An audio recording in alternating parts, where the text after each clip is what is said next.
Hello friends, welcome to Dharana Academy. நம்ம இன்னைக்கு இந்த வீடியோ பதிவில் என்ன தலை பற்றி பார்க்க போகிறோம் அப்படின்னா மார்னிங் மேக்ஸ் 2.0ல வந்து பார்த்தீங்க அப்படின்னா ஆப்டிடியூட்லேருந்து ஒரு 5 கணக்கு நம்ம வந்து பார்க்க போகிறோம். ஸோ இதுக்கு முன்னாடி போட்ட அந்த சீரீஸ் வந்து எனக்கு பார்க்க நினச்சிங்கன்னா கீழே டிஸ்கிரிப்ஷன் லிங்க் கொடுத்துருக்கேன். அதில் போய் நீங்கள் அந்த பிளேலிஸ்ட்டில் ஒன் பை ஒன்னாக பார்த்துக்கலாம். ஸோ இந்த வீடியோ பதிவில் ஒரு 5 மேக்ஸை நம்ம வந்து பார்த்தீங்கன்னா பார்க்கலாம். சரிங்களா? ஸோ நம்ம ஒவ்வொரு பார்ட்லையுமே வந்து பார்த்தீங்கன்னா டிஃப்ரெண்ட்டான சம்ஸை தான் நம்ம வந்து பார்த்தீங்க அப்படின்னா கிளாரிஃபிகேஷன் வந்து கொடுத்துட்ருக்கோம். அதே மாதிரி வந்து இதுலேயுமே 5 சம்மே வந்து பார்த்தீங்கன்னா வெவ்வேறு டாபிக் தான் நம்ம வந்து எடுத்திருக்கோம். சரியா? நம்ம ஒன் பை ஒன்னாக பார்க்கலாம். ஸோ இந்த கணக்கு பார்க்கலாம். 3 ஆண்கள் மற்றும் 4 பெண்கள் 7 நாட்களில் 3780 சம்பாதிக்கின்றனர்.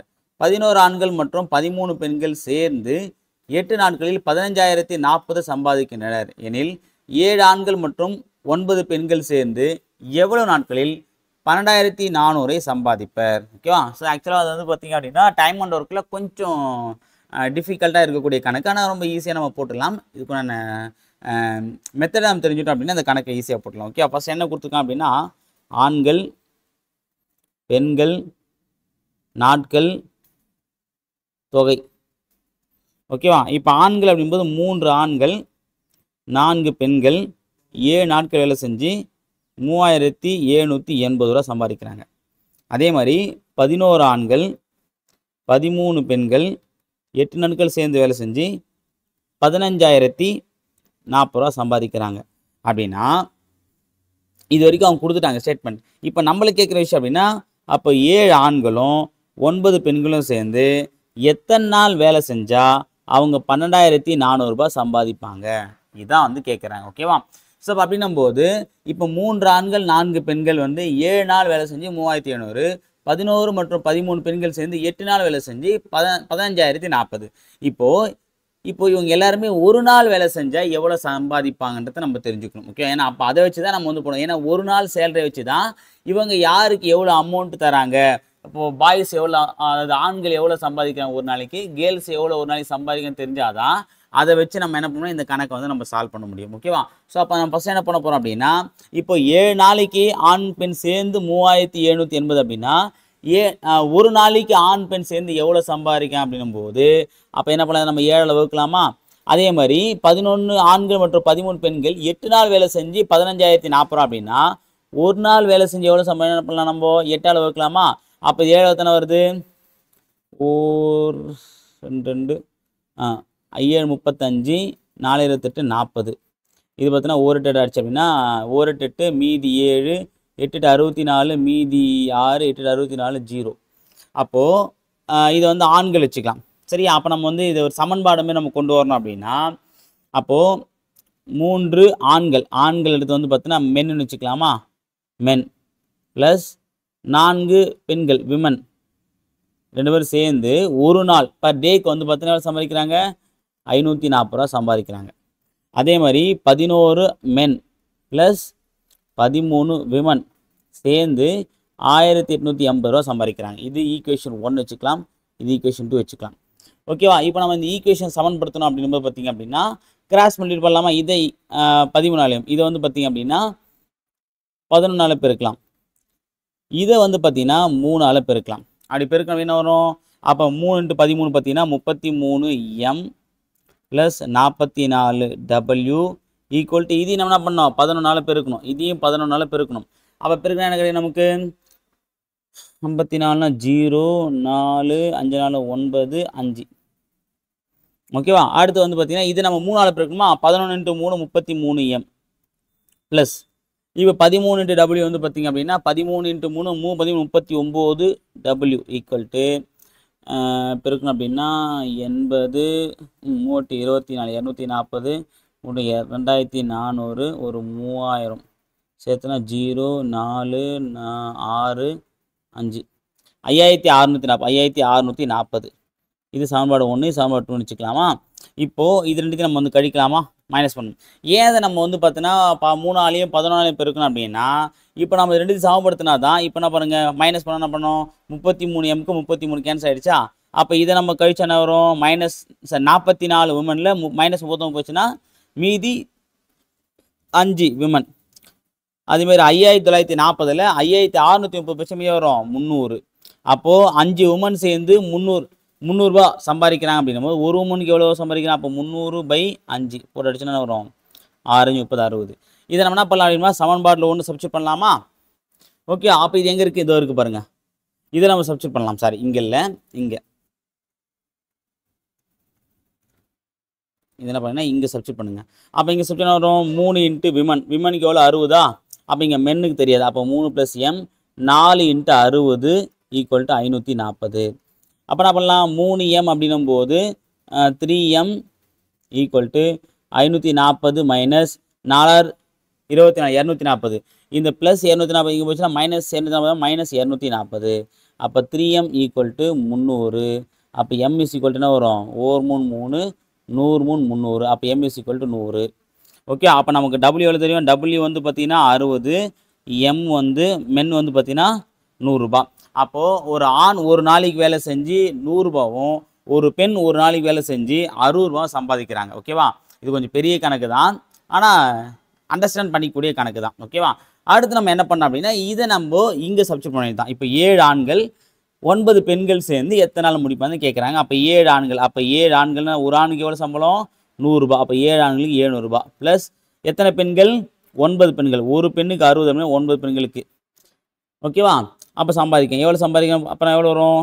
ஏன்னா 700 ப்ளஸ் 9 54 540 போட்டுனா 1200 1200 சரி 1240 பர் டே. அப்போ ஒரு நாளைக்கு 1240 ரூபா சம்பாதிப்பாங்க அப்படின்னா அப்போ மொத்தமாக எவ்வளோ? 12400 ரூபாய். அப்போது ஒரு நாளைக்கு அப்படி 1240 அப்படின்னா 10 days. அவ்வளோதான்ப்பா கணக்கு, இடமே இல்லை. ஓகே, ஆனால் ஒரு சில நேரம் வந்து பார்த்தோன்னா இந்த மாதிரி பெரிய கணக்கு வந்தாகும். இதை நம்ம ஷார்ட்கட் வச்சு கூட போடலாம், ஆனால் மெத்தட் தெரிஞ்சுக்கோங்க. எல்லா கணக்குமே நம்ம ஷார்ட்கட்னு போனதுனால தான் கடைசி வரைக்கும் நம்ம வந்து வேலைக்கு போகாமல் இருக்கும். ஓகேவா? ஒரு சில கணக்கை நம்ம வந்து மெத்தட் படி தெரிஞ்சுக்கிட்டு தான் பெஸ்ட்டான விஷயம். ஸோ எல்லாத்துக்கும் நம்ம ஷார்ட்கட்டு நம்ம போயிட்டோம் அப்படின்னா கடைசியாக நம்ம வந்து பார்த்தீங்கன்னா மார்க்குன்றது வரவே வராது. ஓகேவா? அதனால் வந்து பார்த்தீங்கன்னா கூடுமான வரைக்கும் மெத்தட்ஸை தெரிஞ்சுக்கோங்க. மெத்தட் நம்ம என்றைக்குமே கை கொடுக்கும். ஓகேவா? அதாவது மெத்தட்ஸ்ன்றது பார்த்தீங்கன்னா அர்ஜுனன் கற்றுட்டு வித்த மாதிரி கடைசி போர்க்களத்து வரைக்கும் அவனுக்கு கை கொடுத்துச்சு. ஷார்ட்கட் இருந்து பார்த்தோன்னா கர்ணன் கற்றுட்டு வித்த மாதிரி கர்ணன் எப்படி வந்து பார்த்தோன்னா கடைசி நேரத்தில் வந்து அந்த மந்திரங்கள்லாம் மறந்து போர்க்களத்தை தோற்றானோ அதே மாதிரி தான் சிறந்த வில்லாளல் பெற்ற கர்ணன் கூட சரியான முறையில் பயிற்சி எடுக்காதனால தோல்வியை தழுவினான். அதே தான். ஓகேவா? ஸோ அப்போ தெரிஞ்சுக்கோங்க. அப்போ 10 days. ஓகே, ஏன்னா ஒரு நாளைக்கு 1240 ரூபா சம்பாதிக்கும் அப்படின்னா 12400 ரூபாய் வந்து பார்த்தீங்கன்னா எத்தனை நாளில் கிடைக்கும் அப்படின்னா 10 நாள் அடிச்சுன்னா 10. அப்போ ஆன்சர் 10 days, 10 நாட்கள். ஓகேவா? அடுத்து என்ன பாருங்க, 144 ரூட் ஏ மற்றும் 120 ஏ ஆகியவற்றின் மீப்பெரு பொது காரணி. மீப்பெரு பொது காரணி சப்போஸ் வந்து பார்த்தோன்னா இதுமாரி தமிழ் எனக்கு தெரியல அப்படின்னா இங்கிலீஷ் விஷயம் பார்த்து இங்கிலீஷில் கொடுத்துருப்பாங்க HCF. அப்போ HCF இது ரெண்டுத்துக்கு பொதுவாக பார்க்கலாமா?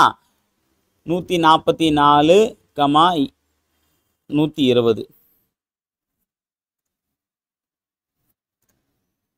120பா. அப்போ என்ன பண்ணலாம்? 12 போடலாமா? 12 144 12 120 ரெண்டாவது பார்த்தீங்கன்னா I2 10 6 12. ஸோ இதுக்கப்புறம் ரெண்டுத்துக்கும் வந்து பார்த்தீங்கன்னா பொதுவான நம்பர் கிடையாது. ஓகே, அப்போது HCF வரும் 12 × 2 24. இப்போ தான் நம்ம இங்கே அப்போது இங்கே வந்து பார்த்தா ரூட் ஏ இருக்குது, இங்கே ஏ மட்டும் இருக்குது, இங்கே ரூட் ஏ இருக்குது, இங்கே ஏ மட்டும் இருக்குது. அப்போ இதில் பொதுவானது பார்த்தீங்கன்னா இது உள்ள ஏ இருக்குது, இங்கேயும் ஏ இருக்குது. அப்போ நம்ம 24 ஏன்னு சொல்லிட்டு யோசிச்சு இந்த பி ஆன்சரை போட்டால் கணக்கு தப்பு. நல்லா கவனிச்சுக்கோங்க. சரி, இங்கே ரூட் ஏ இருக்குது, ஏ இருக்குது, ரெண்டுத்துலேயும் பொதுவாக ஏ தானே இருக்குது. அப்போ நம்ம ஏ மட்டும் எடுத்து போட்டுக்கலாமா? நம்ம 24 வந்துருக்கு, அப்போ 24 ஏ போட்டோம்னா அது கணக்கு தப்பு. ஓகேவா? அப்போது என்ன அர்த்தம்னா 2 ரூட் ஏ சேர்ந்தது தான் என்னது? ஒரு ஏ. ஒரு ஏல எத்தனை? 2 ரூட் ஏ இருக்குது. அப்போ என்ன பண்ணலாம்? இந்த இது ரூட் ஏ இப்படியே இருக்கட்டும். ஓகே, இங்கே வந்து பார்த்தீங்கன்னா ஏக்கு என்ன பண்ணலாம்? ரூட் ஏ இன்ட்டு ரூட் ஏ. இதில் ஒரு ரூட் எடுத்துக்கலாமா? அப்போ எடுத்தோன்னா ஆல்ரெடி நமக்கு வந்து பார்த்தீங்கன்னா எண்களை அதாவது 144லேருந்து 120லேருந்து நம்ம வந்து பார்க்கும்போது நமக்கு என்ன கிடைச்சது? 24 ரெண்டுத்துக்கும் பொதுவாக. இது ஒரு ரூட் ஏ எடுத்தோம் அப்படின்னா 24 ரூட் ஏ. இதே ஆன்சர். ஓகேவா? ஸோ இந்த கணக்கை வந்து பார்த்து போடுங்க. இந்த கணக்கிலுடைய ஒரே ட்விஸ்ட் இது தான். ஓகேவா? ஏ பொதுவாக இருக்குது, நம்ம எடுத்து போடக்கூடாது. ஆனால் இங்கே ரூட் ஏ இருக்குது. ஓகே, அப்போது 2 ரூட் ஏக்கு ஒரு ஏ சமம். அதை ஞாபகம் வச்சுக்கோங்க. ஓகேவா? அவ்வளோதான். அடுத்த கணக்கு, அசல் 4000 ஆண்டு வட்டி வீதம். அது அசல் P = 4000 ரேட் ஆஃப் இன்ட்ரெஸ்ட் வந்து பார்த்தீங்கன்னா 5%. நம்பர் ஆஃப் இயர்ஸ் வந்து பார்த்தீங்கன்னா 1 இயர். ஏன்னா அரையாண்டுக்கு ஒரு முறை, இந்த வார்த்தை ரொம்ப முக்கியமானதுப்பா, நோட் பண்ணி வச்சுக்கோங்க. நம்ம அப்படியே ஆண்டுக்கு ஒரு முறை நம்ம போட்டு போயிடும், கணக்கு தப்பாயிடும். அரையாண்டுக்கு ஒரு முறை வட்டி கணக்கிடப்படுது எனில் இதன் கூட்டு வட்டியை காண்க. அப்போ அரையாண்டுக்கு நம்ம என்ன பண்ணோம், 2 விஷயம் பண்ணோம். அரையாண்டுக்கு ஒரு முறைன்னு கேட்டாலே என்ன பண்ணோம் அப்படின்னா 6, அதாவது எண்ணை வந்து 2ஆல் பெருக்கிக்கணும், 6 வந்து 2ஆல் வகுத்துக்கணும். இதை ஞாபகம் வச்சுக்கோங்க. அரையாண்டுக்கு ஒரு முறைனா. இதுவே காலாண்டுக்கு ஒரு முறை, ஆஃப் இயர்னா, இதுவே காலாண்டுக்கு ஒரு முறை அப்படின்னும் நம்ம என்ன பண்ணோம் அப்படின்னா எண்ணை 4ஆல் பெருக்கிக்கணும், 6 4ஆல் வகுத்துக்கணும். சரி, இப்போ நம்ம என்ன பண்ணோம், அரையாண்டுக்கு ஒரு அப்போ நம்ம 2ஆல் பிரிக்கணும். அப்போ 6 என்ன பண்ணோம், 2ஆல் வகுத்தணும். அப்போ 5/2 என்ன வரும், 2.5. அப்போ ஒன்று எண்ணை வந்து 2ஆல் பிரிக்கணும். அப்போ 1 × 2 1 2 2 இயர்ஸ். அப்போ என்ன பண்ணலாம், புதுசாக கூட்டடி கேட்டோன்னா அசல் கொடுத்தாங்கன்னா அசல் அப்படியே எடுத்து போடணும். இன்ட்டு எவ்வளோ இன்ட்ரெஸ்ட் கொடுத்துருக்கோம் அதை 100ஆல் கூட்டி 100ஆல் வகுக்கணுமா. அப்போ 100 × 2.5 102.5 / 100. நம்பர் ஆஃப் இயர்ஸ் 2 வருஷம் அப்படியே 2 முறை போடணும். அப்போ 102.5 / 100 அடிக்கலாமா. அடிச்சா என்ன வரும்,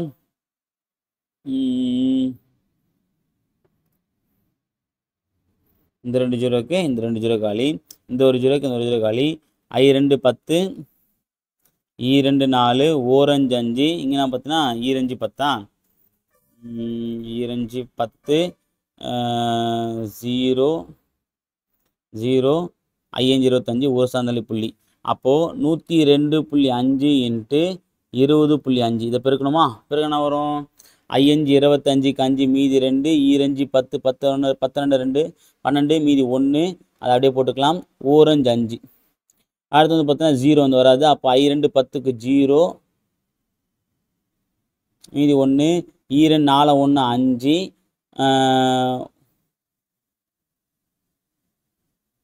0 2 0, O2 2. அப்புறம் வரும் 5 2 1 0 1 2. ஓகே, இங்கே ஒரு புள்ளி இங்கே ஒரு புள்ளி, 2 சார்ந்தலி புள்ளி குத்தணும் அப்படின்னா 2101.25. ஓகேவா, இங்கே அப்புறம் 2 இருக்குது. இப்போ திரும்ப 2ஆல் பிறக்கான வரும் I2 10 0 1, E2 4 1 5, O2 2 0, O2 2, E2 4. அப்போ வந்து 2 சார்ந்த புள்ளி குத்தணும் அப்படின்னா 4202.50. ஓகேவா, இது வந்து பார்த்தீங்கன்னா டோட்டல் அமௌண்ட். நமக்கு வந்து பார்த்தீங்கன்னா இன்ட்ரெஸ்ட் தான் கேட்டிருக்காங்க, காம்பவுண்ட் இன்ட்ரெஸ்ட். அப்போ என்ன பண்ணணும், அசல் எவ்வளோ 4000. அப்போ 4000ல் வந்து நம்ம கழித்தோம் அப்படின்னா 202.50. இதுதான் வந்து காம்பவுண்ட் இன்ட்ரெஸ்ட். இதுக்காக பாருங்க 202.50. இந்த ஆன்சர் ஆப்ஷன் ஏ. அவ்வளோதான்பா. ஓகேவா, அரையாண்டு குடும்பம்னு கொஞ்சம் பார்த்து போடுங்க. அடுத்த கணக்கு, ஒரு மாணவர் 31% மதிப்பெண்ணை பெற்று 12 மதிப்பெண் குறைவாக பெற்றதால் தேர்வில் தேர்ச்சி பெறவில்லை. தேர்ச்சி பெற 35% மதிப்பெண்கள் தேவையெனில் தேர்வின் மொத்த மதிப்பெண்ணை காண்க. ஒருத்தனா பண்ணனா ஒரு எக்ஸாமில் 31% வந்து மார்க் வாங்கிட்டா இருப்பான். ஓகேவா, ஆக்சுவலாக தேர்ச்சி பெறத்துக்கு வந்து இன்னும் எவ்வளோ அப்படின்னா 12 மார்க் எடுக்கணுமா. தேர்ச்சி எவ்வளோ பர்சன்டேஜ்னா 35%. அப்போ எவ்வளோ டிஃப்ரெண்ட் பர்சன்டேஜ், 35 - 39 4% மார்க் கம்மியாக எடுத்துட்டார். அப்படின்னா மொத்த மதிப்பெண் எவ்வளோன்னு கேட்குறாங்க, 100% மதிப்பெண்னு கேட்குறாங்க. ஓகேவா, அப்போ 4% மதிப்பெண்றது எவ்வளோ, 12 மார்க். அப்போ 100% மதிப்பெண்றது எவ்வளோ வரும். ஓகேவா, அப்போ இது வந்து பார்த்தா பர்சன்டேஜ், இது வந்து மார்க். ஓகேவா, அப்போது பர்சன்டேஜ் இன்க்ரீஸ் ஆச்சுன்னா மார்க்கு கண்டிப்பாக இன்க்ரீஸ் ஆகும். ரெண்டுமே இன்க்ரீஸ் ஆச்சுன்னா நேர்மாறல். நேர்மாறல் என்ன பண்ணோம், தலைகீழாக போடணும். அப்போ 100 / 4 × 12. ஒரு நாள் 3 நாங்க 12, 3 × 100 300 மார்க். டிஎன்பிசி மாதிரி வருதா. அப்போ டிஎன்பிசிக்கான தான் பண்ணுது. ஓகேவா, அப்போ மொத்தமாக 300 மார்க்குப்பா. ஓகேவா, சார் ஞாபகம் வச்சுக்கோங்க. ஓகேவா, அப்போ 12 மதிப்பெண் எவ்வளோ வரும், 9 கொஷின். அப்போ 9 கொஷின் மாதிரி ஞாபகம் வச்சுக்கோங்கப்பா. சரியா, ஸோ அப்போது 300 மார்க். அப்போ டோட்டல் மதிப்பெண் எவ்வளோன்னு பார்த்தீங்கன்னா 300 மார்க் வரும். ஓகே, அவ்வளோதான் அந்த கணக்கு.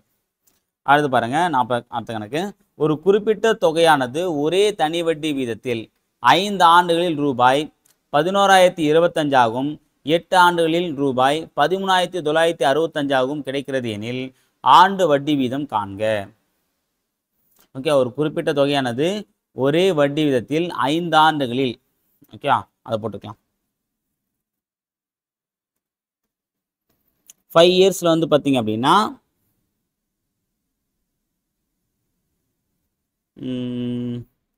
5 11,025 8 இயர்ஸ் எவ்வளோ 13,965 ஓகே. அப்போ கழிச்சுன்னா 3 இயர்ஸ் என்னன்னு கிடச்சிருமா? அப்போ கழிங்க. ஏன்னா 8 வருஷத்துக்கு வந்து பார்த்தா இது மொத்த தொகைப்பா. இதில் என்ன இருக்குது அப்படின்னா அதாவது அசல் ப்ளஸ் சிம்பிள் இன்ட்ரெஸ்ட் ரெண்டுமே கலந்து இருக்குது, மொத்த தொகைப்பா இது. ஓகேவா? 8 வருஷத்தில் வந்து பார்த்தீங்கன்னா 13,965 மாறுதான் அந்த தொகை. அதே மாதிரி 5 வருஷத்தில் 11,025 மாறுதான். அப்போது இதில் வந்து அசல் இருக்குமா? இதுலேயும் அசல் இருக்கும். இதில் அசல் ப்ளஸ் இன்ட்ரெஸ்ட் இருக்கும், இதில் அசல் ப்ளஸ் இன்ட்ரெஸ்ட் இருக்கும்.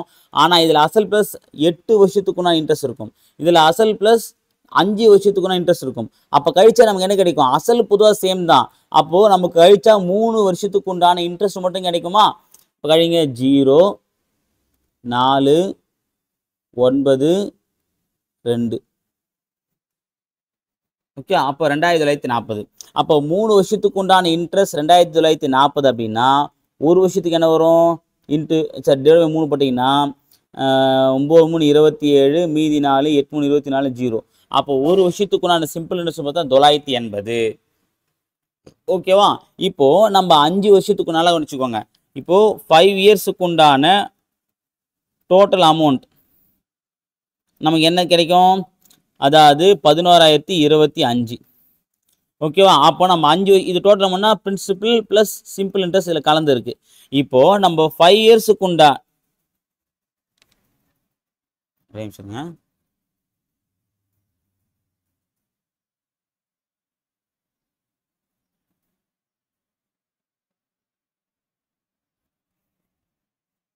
ஓகேப்பா. இப்போது 5 இயர்ஸுக்கு உண்டான சிம்பிள்ஸ் நம்ம என்ன பண்ணலாம்? அப்போ 1 இயருக்கு 980 இன்ட்டு 5ஆல் பெருக்கணும் அப்படின்னா நமக்கு என்ன கிடைக்கும்?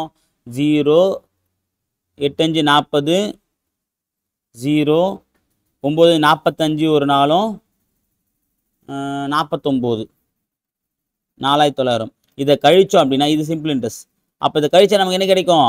பிரின்சிபல் வந்து மட்டும் கிடைச்சிருமா? அப்போ கழிங்க 5 2 1 10 4 போச்சு 6 6,125. இப்போ நம்ம அசல் நமக்கு தெரிஞ்சு போச்சு. அசல் எவ்வளோ? 6,125. இப்போ நம்பர் ஆஃப் இயர்ஸ் நம்மளே ஒன்று வச்சுக்கலாமா? நம்பர் ஆஃப் இயர்ஸ் வந்து பார்த்தோன்னா 1 இயர் வச்சுக்கலாம். 1 இயருக்கான சிம்பிள் இன்ட்ரெஸ்ட் எவ்வளோ கொடுத்தாங்க? 980. இங்கே நம்ம ஆல்ரெடி கண்டுபிடிச்சிருக்கோம் 1 இயர். அப்போ இதை வச்சு நம்ம வந்து பார்த்தோன்னா ரேட் ஆஃப் இன்ட்ரெஸ்ட் கண்டுபிடிக்கலாமா? அப்போ போடுங்க 6,125 இன்ட்டு என் ஒரு வருஷம், ஆர் நமக்கு தெரியாது, போட்டால் எவ்வளோ கிடைக்குது? 980. அப்போ நம்ம 6 மட்டும் இங்கே வச்சுக்கலாம். வச்சுட்டு நம்ம இந்த பக்கம் போனோம் அப்படின்னா 980 இன்ட்டு 100 டிவைடட் பை 6,125 இன்ட்டு 1. ஓகேவா? இப்போ படிக்கலாமா? ஃபஸ்ட்டு 5 படிக்கலாமா? 5 படிச்சுன்னா 1 5 ஈரஞ்சு 10 மீதி ஈரஞ்சு 10 5 25. இங்கே அடிச்சு அப்படின்னா 1 5 மீதி 4 9 45 மீதி 6 6 5 30. ஓகேவா? திருப்பி ஆச்சுன்னா 25 படிக்கலாமா? 4 25 100. இதை அடித்தா அப்படின்னா 4 25 100 மீதி 225 9 25 வந்துடும். ஓகேவா? அப்புறம் வந்து பார்த்தோன்னா 7ஆம் போடலாமா? 1 7 14 வரும் 7 49. இங்கே வந்து பார்த்தோன்னா 1 14 மீதி என்ன வரும்? 8 56 1 7 4 28. அப்போ நன்னாங்க 16. அவ்வளோதான்ப்பா. ரேட் ஆஃப் இன்ட்ரெஸ்ட் எவ்வளோ? 16%. Answer option C. ஓகேவா? ஏன்னா ஒரு சில நேரம் வந்து பார்த்தோன்னா கணக்கு நம்ம வந்து பெருசாக போடுற மாதிரி தான் இருக்கும். இப்போ 25 கணக்கு கொடுக்குறான் அப்படின்னா 25 கணக்குமே கஷ்டமாக இருக்குன்னு சொல்ல முடியாது, அதுவும் ஈஸியாக இருக்குன்னு சொல்ல முடியாது. ஒரு 5 கணக்கு வந்து பார்த்தோன்னா டஃப்பாக தான் இருக்க செய்யும். ஸோ அதே மாதிரி தான் நம்ம வந்து பார்த்தோன்னா இந்த ஒரு சீரீஸில் வந்து பார்த்தோன்னா டஃப்பான கணக்கம் எடுத்து வச்சிடும். சரியா? சரி, ஓகே ஃப்ரெண்ட்ஸ். இந்த வீடியோ பற்றியில் வந்து பார்த்திங்க அப்படின்னா மார்னிங் மேக்ஸ் சீரீஸில் ஒரு 5 ஆப்டிடியூட்ல வந்து பார்த்தோன்னா மேக்ஸ் வந்து நம்ம பார்த்துட்டோம். அடுத்த வீடியோ பற்றியில் ஒரு டிஃப்ரெண்ட்டான கணக்கோடு நான் சந்திக்கிறேன். அதுவரை உங்களிடமிருந்து விடைபெறுவது அருள் சுந்தரன் அகாடமி. தேங்க்யூ.